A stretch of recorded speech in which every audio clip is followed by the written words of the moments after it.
ડીસામાં બે યુવકના કમકમાટી ભર્યા મોત. મોટી આખોલ નજીક અકસ્માત, બે યુવકોના કરુણ મોત.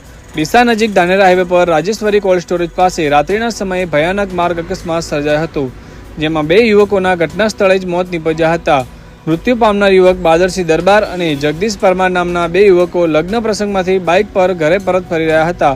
તે દરમિયાન ભયંકર અકસ્માત ચલાયો હતો, જેમાં પૂર ઝડપે આવેલા GJ08 AW 5581 નંબરના ટેન્કર ચાલકે જઈ રહેલા બાઇક સવાર સાથે અથડામણ થતાં બંને યુવકોને ગંભીર ઇજાઓ પહોંચી હતી, જેમાં સારવાર મળતા પહેલા જ બંનેને ઘટના સ્થળે મોત ભેટ્યા હતા.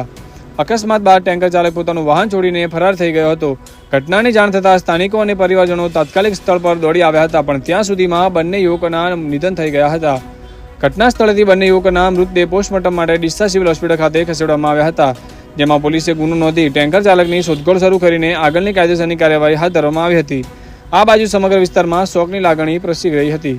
જોતા રહો સમાચાર bureau report, central Bharat news, Banaskantha, Deesa.